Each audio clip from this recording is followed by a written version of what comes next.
I'm Jędrek, and today I want to talk to you about how I approached a matchup against Counter Monkey, also known as Blue-Red Murktide, with Grixis Lurus.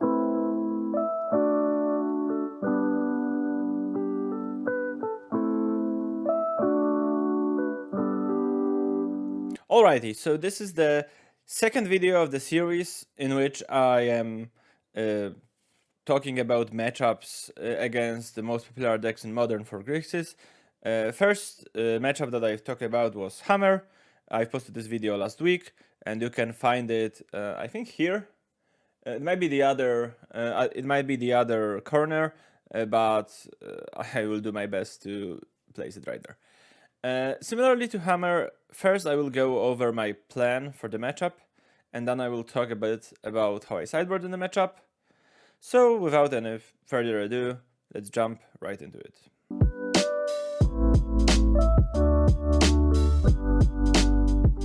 Okay, as I mentioned a couple of times last week, the matchup against Hammer had a very clean cut plan, and that was one of the reasons that I've started with the Hammer video instead of another deck, because of how easy was it for me to show you my plan and how I engineer everything in my strategy against any given deck coming or starting from this plan. So against Murktide, there is no such a clear endgame as Lurus plus explosives against Hammer. And usually it's just about grinding the opponent out and then winning with whatever leftovers you have. So it's a pretty classic attrition war, and there's no like hard and fast rules about board state that you want to get into, because it's more everything is more fluid in the matchup. But a couple of things on how you can get there. So first and foremost, you have to deal with Murktide Regent.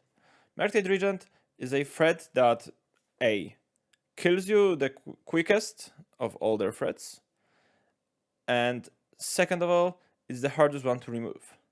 So you can kill Ragavan and most of the time Darcy with basically anything you have in your deck that can point towards creatures, but you only have two main deck Terminates and later into the game Drowns in the Locks to deal with Murktide. On top on bouncing with it with Seal or doing stuff like Unholy Hit Unbolt, Unholy Hit Collagan's command, but to deal with it cleanly for the same amount of mana, which is 2, you have 2 Terminates and then 4 Drown in the Locks later on in the game. So usually it's, for example, worth to take a hit from Darcy if your only removal is Terminate, so you can save it from Murktide Regent. It's obviously all very contextual. If you're low on life and you fear of getting burned out, then you should probably use the Terminate right away. But if you are, for example, on 18 or 17 or whatever, and they are just attacking with Darcy, especially if they already milled one bolt over or casted it on your Ragavan or whatever, it's usually okay to take 3 damage from Darcy. I wouldn't take a hit from off of Ragavan because it obviously has a tendency to snowball much quicker than Darcy, but you catch my drift. So unlike the Hammer matchup, where Hammer has almost no interaction for Lurus and you can just slam it to be mana efficient, obviously you can't do the same thing against Murktide because they have usually 7 to 8 removal spells, sometimes even 9 removal spells in the deck. You should save your counter spells for their important card. What are their important card? I've already touched on it. Of course, it's Murktide Regent. Then their card advantage spells, which is mostly Expressive Iteration. And then their counter spells on your things. And you shouldn't counter their counter spells unless they are targeting an important card for you. So, for example, if you are targeting their Darcy with Bolt, and you also have Unholy Hit in hand, and they are countering the Bolt, don't do anything, even if you have your own counterspell that you can use right now, because your counterspell will be more valuable later on, countering important cards. Just play another hit instead, if you can afford to do so, obviously. How they can interact with you, which is also a big part of how the game is shapes up, usually, of course. So obviously, their two main lines of interaction are removal spells and counter spells. We've talked about a bit about counter spells already. Let me complement what I already said about it with listing the counter spells that they usually play. Most of the time, they are playing 3, sometimes 4 counter spells, like actual counter spells for 2 mana. And then they have up to 2 Archmage's Charms, and sometimes a Force of Negation or Spell Pierce here and there in the main deck. And then the sideboard, nowadays they are mostly playing a bunch of Flusterstorms against Cascade decks that will probably also come in against Grixis most of the time, maybe not all of them, but some of them, with some additional like charms, fonts, dispels, or pierces sprinkled on. So as you can see, there is a variety of counter spells that they can run. If you can play around Spell Pierce, I would usually do so, especially since playing around Spell Pierce also is playing around Flusterstorm a lot of the time. Because if you play the first spell in the turn and a Flusterstorm, it's effectively a Spell Pierce that can be countered very easily. And then you should just try to maneuver your important spells along or around their counter spells. So you are getting an advantage in the matchup by playing well against their interaction, of course. That's a very basic concept. And against counterspells, it's all about timing. You can wait for them to get their shields down to resolve your important spells. You can try and force them to use counterspells. I don't like the word bait, because sometimes it's not a bait, sometimes they are forced to do so, so I prefer the word force. For example, they will quite often have to counterspell your Kolaghan's command. EOT to if you are bringing back Snapcaster Mage and killing their creature or making them discard. And you can just overload their interaction by doing that and then untapping to play Ludus with Bubble or to play Express Iteration. So on the same side, I wouldn't use Kolaghan's command as a 1-for-1 if I can help it. So for example, my most common mode of Kolaghan's command in the matchup is definitely raise that plus shock their creature, or raise that plus make them discard. And in some matchups, just going shock plus discard upstairs is okay. I would really avoid to do that against Murktide, because you just want your 2-for-1s to be a real 2-for-1s. As far as removal spells, there's not much you can do about them having it, because they have 4 bolts, 4 hits, and then I know that, for example, Emmanuel Gershesson is playing 1 Fire Ice, but roughly 8 removal spells, and the best way to play against them is to, first of all, extract value from every creature you play if you can. So you always flashback spell with Snapcaster Mage. You don't play it to block, for example. That's, once again, pretty obvious. You don't play Ludus without anything in the graveyard. Unless, I don't know, you are both top decking and you are both at like, I don't know, 6 life or whatever, and you just want to play Ludus and kill them. But obviously in those spots, that's the only thing you can do most of the time.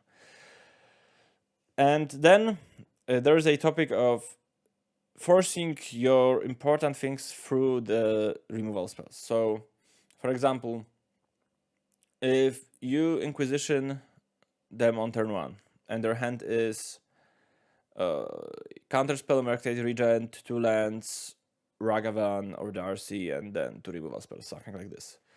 You can take a threatening card, which is like either a 1-drop or a counterspell very often, and then you can just work your way with those Snapcaster Mages later on to strip them of the removal spells before you play Ludus.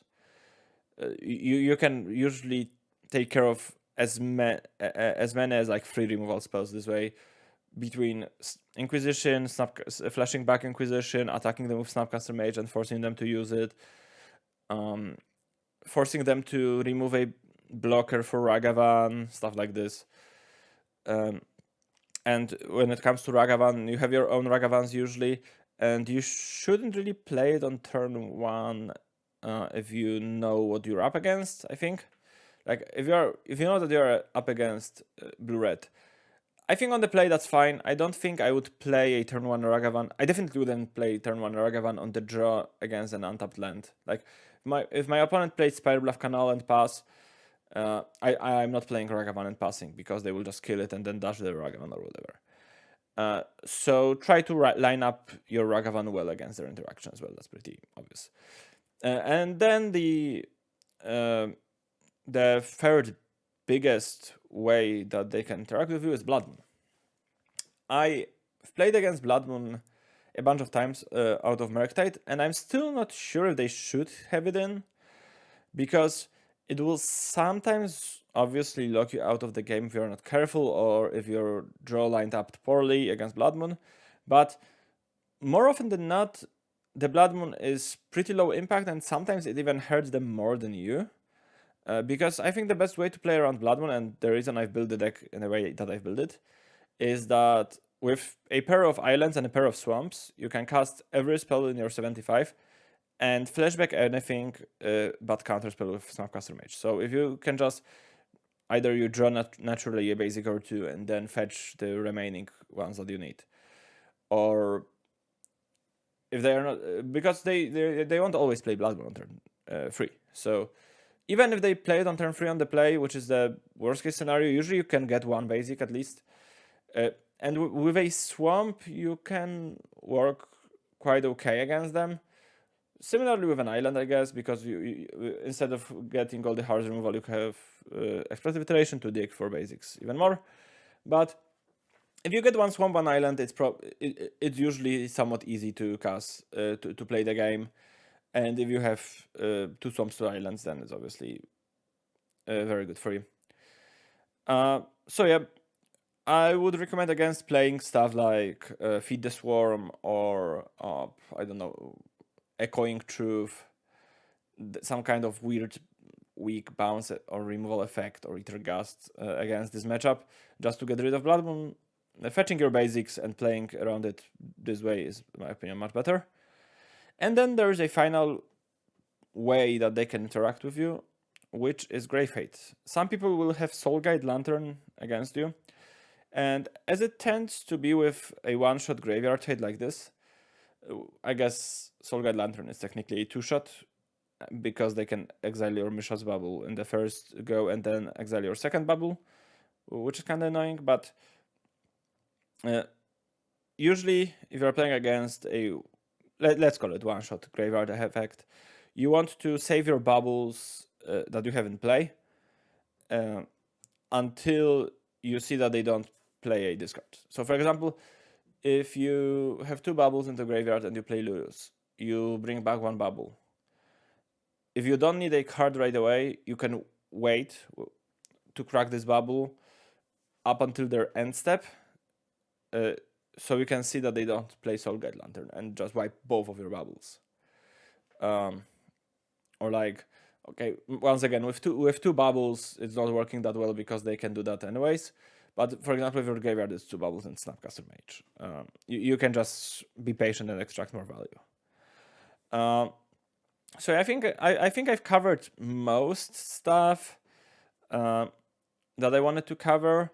A quick TLDR is that they usually win if they either snowball a Ragavan, which isn't very common because of all the chip interaction between discards and removals, or B, more common, with an uncontested Murktide Regent.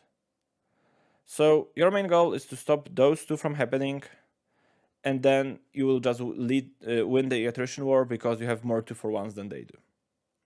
So I'm gonna be right back with some guidance on how to sideboard. Don't go anywhere. I'll see you in a bit.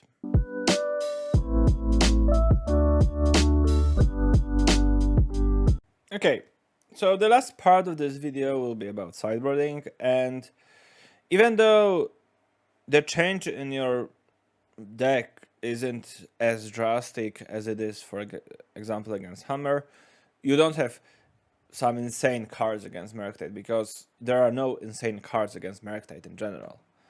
because that's one of the strengths of the deck, that it can't be really hated out. It's just a pile of efficient cards. So you can improve your deck a fair bit, but there isn't any quick hack like explosives. And honestly, that's what makes sideboarding in matchup like this all that more challenging, in my opinion, because you are just making a very subtle small changes that, and it's easy to get it wrong. And the dangerous part is that even if you get them wrong, you won't feel it that often, and you might be stuck in the wrong ways. So how do I sideboard with my latest list, which are 4 main deck Ragavans, and 1 main deck explosives, and then a bunch of counterspells in the sideboard? I think the bad cards in this list that are in the main deck are Ragavans and explosives. Well, the cards that I just mentioned. So why Ragavans are bad? So the thing about it is that it's not really that bad, because you still can play it on turn 1 if you are starting the game, and if they don't have a removal spell, it can obviously snowball. But the thing is that it doesn't really help you accomplish your plan all that well. Because it's neither killing their threats or answering their card advantage. So you don't need it in those games. And that's what I meant by saying it's dangerous, because sometimes you will win game 1 of a Ragavan. It will happen from time to time. And then you will be inclined to keep it post board. And I think that's a mistake against Murktide. Second card is explosives, which can kill their 1-drops, but it's not very efficient at doing so. It's not that common to die to their 1-drops after like turn 5 or whatever. And usually you are losing to uncontested 1-drops that they played on turn 1, and explosives, especially on the draw, is very bad or very inefficient at least, and it likely means that it's bad at answering those 1-drops. It's basically only okay if you are playing it on turn 1 in the dark on the play, and then you can hold mana. But because Ragavan can dash, explosives are just constraining your mana so much in the matchup, because they can always dash the Ragavan. So you have to hold up mana all the time, and it's just better to play efficient removal spells that doesn't need that setup that explosives need. As far as good cards goes, once again, you have to take a look at the sideboard and see what fits the plan. So out of the sideboard I'm running currently, the list is, by the way, in the description, so you can see what I'm talking about, like more precisely than I'm just saying in the video. I like counter spells, I like Terminate, and I like Cling to Dust, which pretty conveniently makes it a pretty clean 5/4/5 swap. So -4 rags, 1 explosives, plus 3 counter spells, 1 Terminate, 1 Cling to Dust. Of course, counter spells can counter Murktide. Once again, it's all about interacting with their important cards, which is Murktide and card advantage. Terminate is an efficient answer to Murktide. And as I've said, as long as you can reasonably get Murktide off the board, you can win the matchup just because you have more divinations. That will go like this a majority of times, in my opinion.